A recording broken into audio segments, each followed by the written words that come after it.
You will hear a telephone conversation between an employee at a pet insurance company and a customer. You have 30 seconds to look at questions 1 to 6.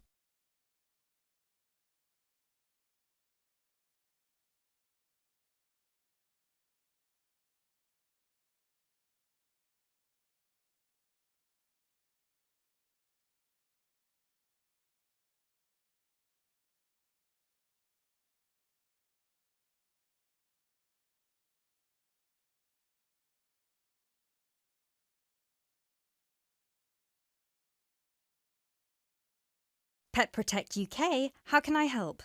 Oh, hello there. I'm calling to inquire about your pet insurance plans. Of course, just give me a second, please. Sure. So, have you checked our website already to see the options we offer? I've had a quick glance, and I think I'm interested in the basic plan. Great.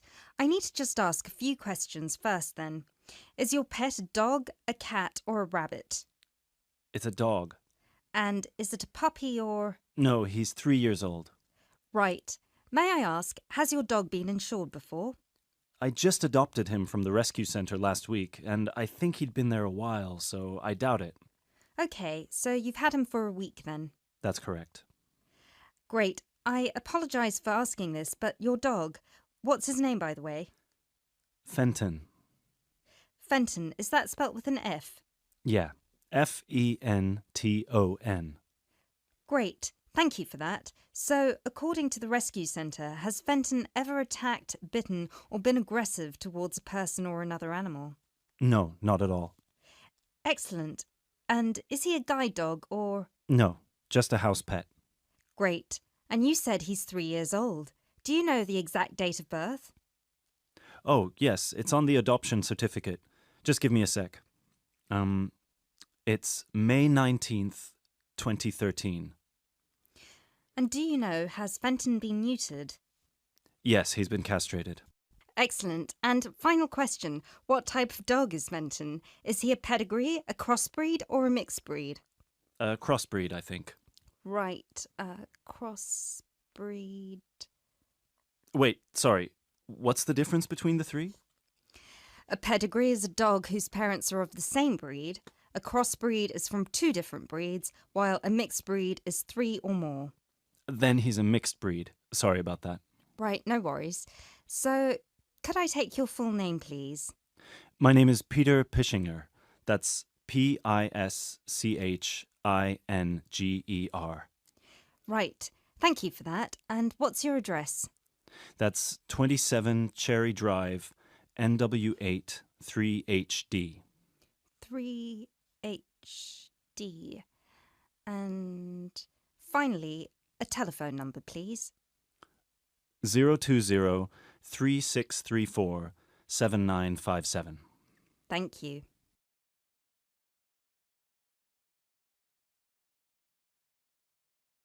You now have 30 seconds to look at questions 7 to 10.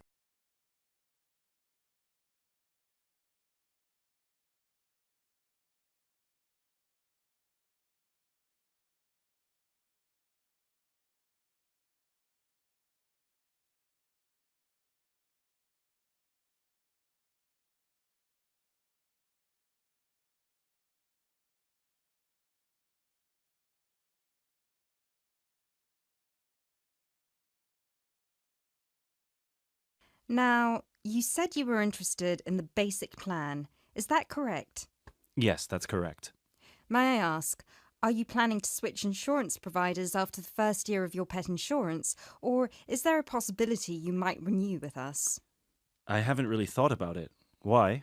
The reason I'm asking is because if you plan to renew with us, it might be worth considering our premium or ultimate premium plan. With the basic plan, you will have to pay the same fee of £8 per month regardless of how long you stay with us. If you choose one of our other 2 plans, though, you will receive a discount for the first 6 months. You'll only have to pay £12 for premium and £15 for ultimate. And then, depending on your circumstances, you might be eligible for further discounts after your first year, depending on how many expenses you claim. If you claim less than £300, you'll have to pay the same as for the basic plan, but receive the cover provided by the premium plan. Huh. Is that something you might be interested in? I'll have to think about it. Is it possible to switch to one of the other plans later on? Yes, of course. You can always upgrade. Let's stick to the basic plan for now then, and then I might call you back to switch. No problem. So, what happens now? Well, first we would need you to come over with little Fenton so we can have a look at his documents and medical history. We'd also need you to get him to the vet for a quick checkup. All of this is standard procedure before we can proceed with the insurance plan. And then, when all that's done, you can either set up a direct debit in person or you can call us back and do it over the phone. Right. And the basic plan will cover... Well, the basic plan covers veterinary fees, obviously, plus a few more things such as boarding costs, loss by theft or straying, advertising and reward, death by accident or illness.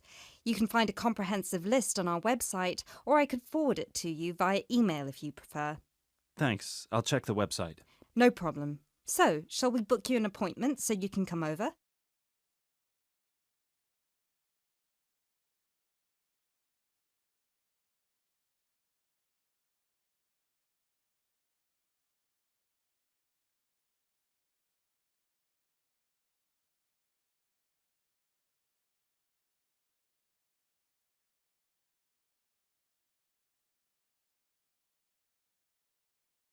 Now turn to Section 2.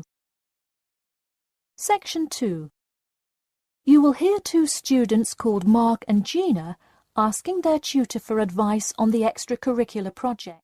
First, you have some time to look at questions 11 to 14.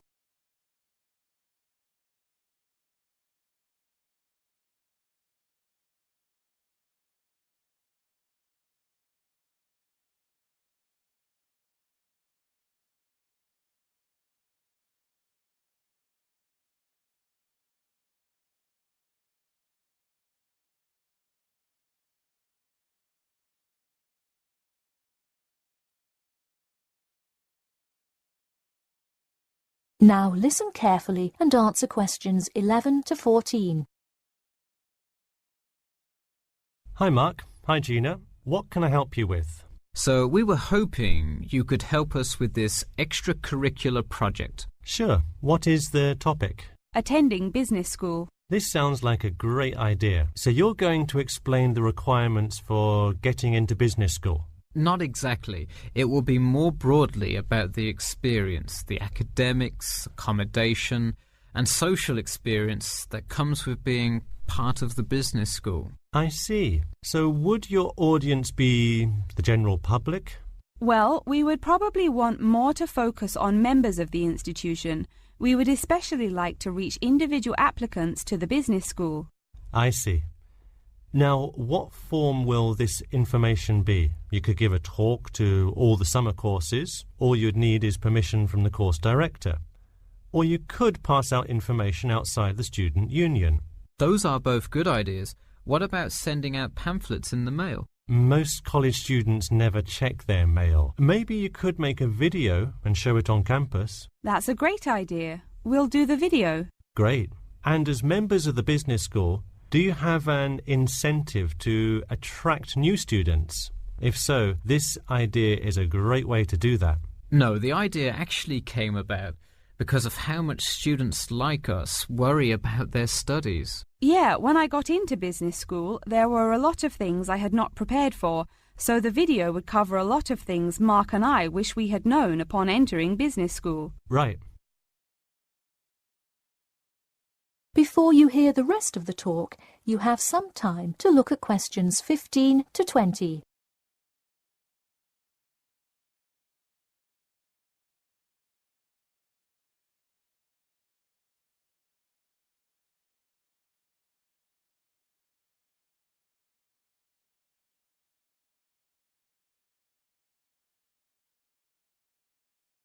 Now listen and answer questions 15 to 20. What would you talk about first? The first and probably most important section would be academics. Good idea. So, would you provide guidance on what courses to take? We want to focus especially on the approaches professors take, their teaching methods. It is far different than what students are used to in high school and even in liberal arts college. Good idea. And how long do you think you would spend explaining academics? We'll probably spend 7 minutes on it. We also have some ideas for talking about housing, food options and stuff like that. We're not really sure how to tie it all together though.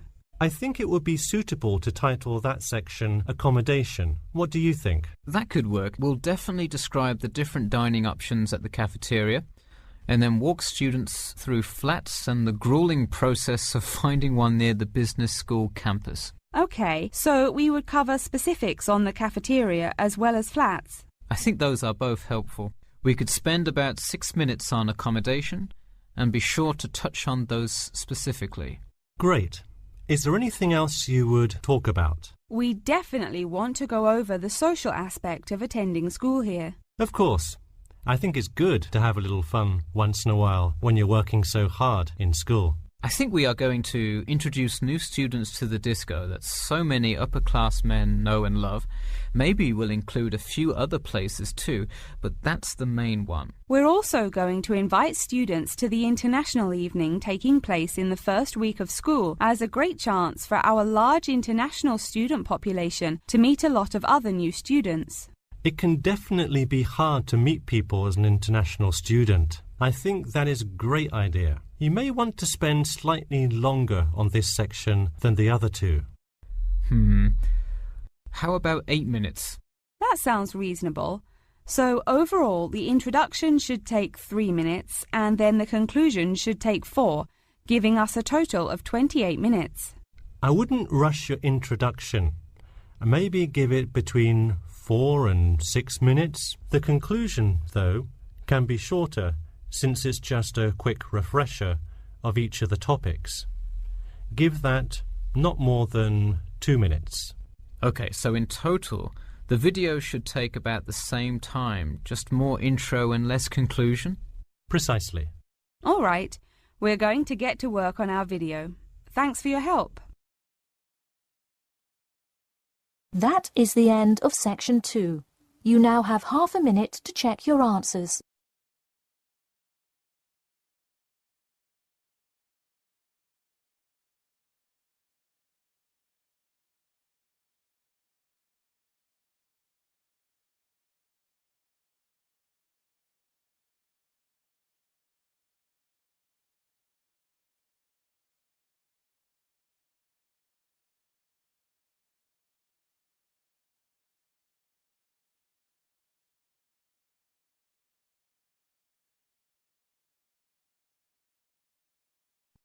Now turn to section 3. Section 3. You will hear 2 students called Karen and Dave discussing the assignment for their biology class. First, you have some time to look at questions 21 to 27.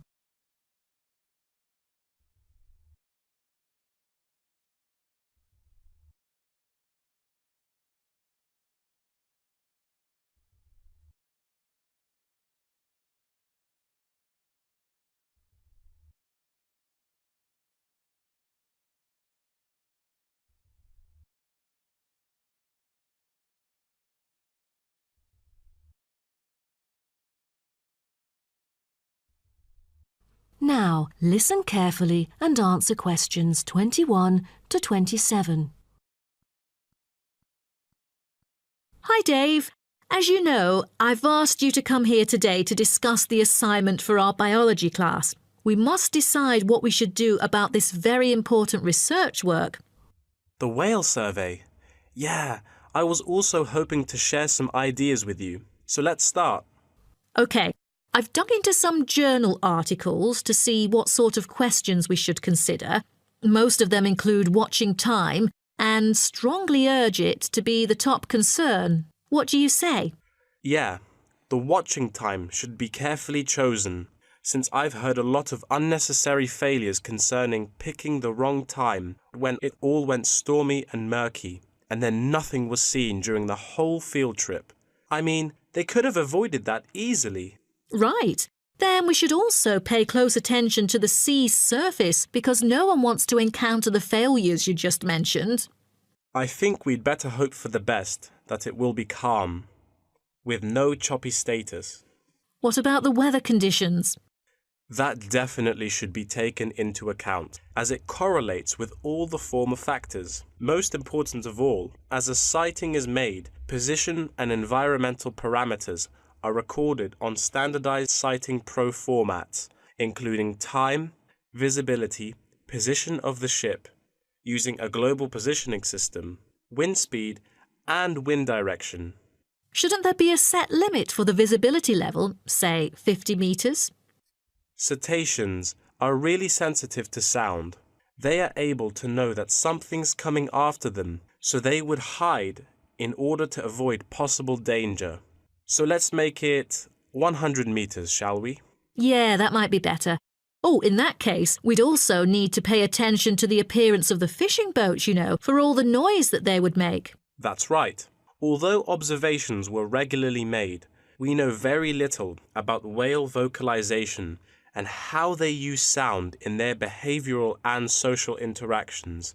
So to understand marine mammals' social interactions, we'll need to use passive acoustic recordings to track and assess the individual behaviors of whales, as well as to identify their appearance.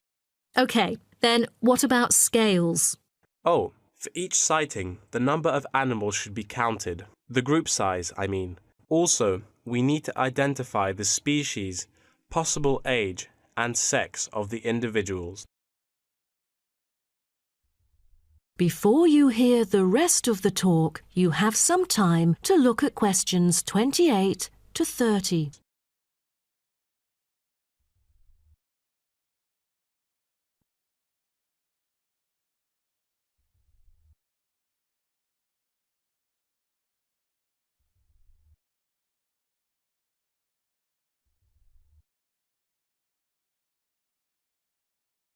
Now, listen and answer questions 28 to 30.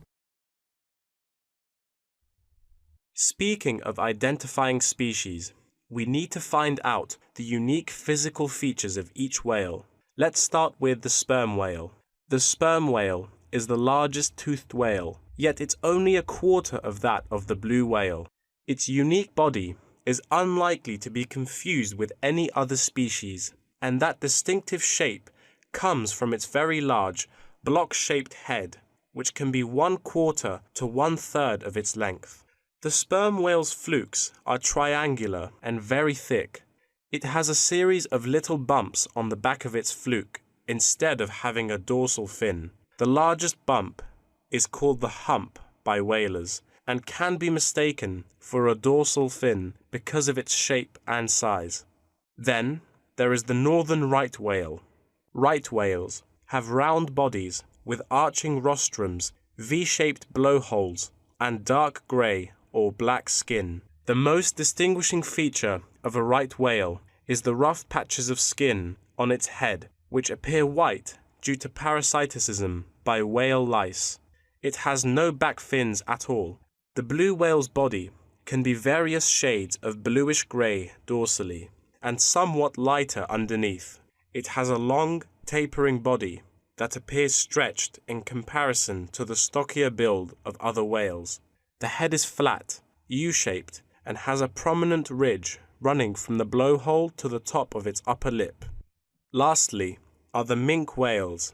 They are the second smallest baleen whale. The minke whale is black, grey or purple in colour.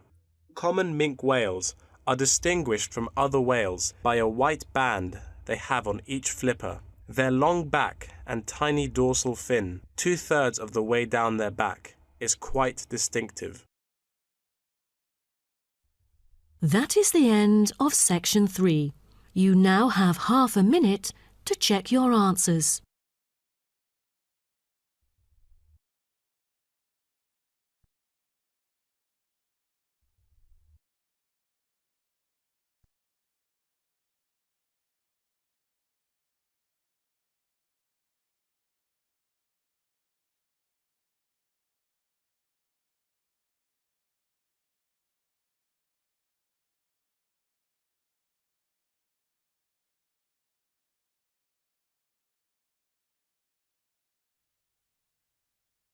Test 1, Section 4.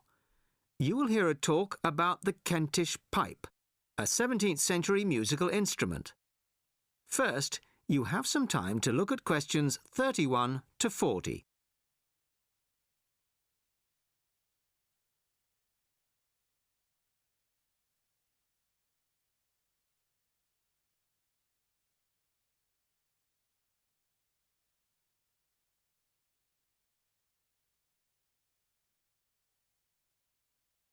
Listen carefully and answer questions 31 to 40. Good evening. I'd like to introduce Geoffrey Rourke of the Early Music Foundation. Geoffrey has recently restored a genuine 17th century Kentish pipe and, as you all know, will be giving us a recital on it later this evening. But first, he's kindly agreed to talk to us about this exciting and little-known instrument. Thank you very much. I'd like to begin, if I may, by talking to you about the rather unusual construction of the Kentish pipe. The main part of the instrument, as you can see, is a long, straight wooden tube, which we call the chanter. This one is in beech wood, but other woods were used. At one end, there is the airbag. This rests under the arm of the player, like this. The blowpipe that inflates the airbag is quite long and bends round the front of the body to be inserted in the mouth of the player, like this. You see, the flexible nature of this tube is a unique feature of the Kentish pipe. In my restored version here, the blowpipe is, I'm sorry to confess, made out of plastic. In the original version, it would have been made out of leather using an elaborate stitching and waxing technique. However, the skills required to do this have now been lost. Good old plastic was the only alternative we could come up with. The airbag is obviously a modern replacement too. This time it is made out of leather and, as far as we can be certain, is likely to be pretty much identical to the original. A particularly soft and supple yet strong leather is required. Ordinary shoe leather would start to crack in no time. The main pipe, or chanter, is original, of course, as its rather battered appearance makes obvious, I would imagine. But it still sounds pretty good after nearly 400 years. We can't actually put a precise date on it, because the maker kindly inscribed it for us. Just here. You probably can't see it. JD, the maker's initials, and the date 1634. The most recent feature is the reed, the part that actually makes the noise. Although probably identical in every way to the original, it is in fact a piece from a plant picked yesterday morning by my son by the river near our house. So, that's the construction. But why bother with the bag, you may be wondering? Why not just blow directly into the pipe? Well, you can play the instrument that way. You can just detach the bag like this and blow into this hole here. But you need a lot of breath to do it. Much more than, say, a flute or clarinet. After a few notes, you have to stop to take a breath. The bag allows the player to breathe while continuing to play. This meant that music for the Kentish pipe could be loud and fast, the way they liked it in Kent in the 17th century, no doubt. So, we have the pipe, but unfortunately, we don't have the music. Not a single piece of music written specifically for the Kentish pipe has been found. Luckily, some of my colleagues from the Early Music Foundation have adapted some traditional music from the period for the Kentish pipe, and we hope this will closely reflect the impression performances on the original instrument would have made. During the recital, I'm also going to play some modern pieces, ranging from rock to classical. And I hope you'll agree with me that the instrument can bring its own special character to familiar tunes. Well, thank you very much for that, and I'm sure we're looking forward very much to hearing you play it after the break. That is the end of section 4. You now have half a minute to check your answers.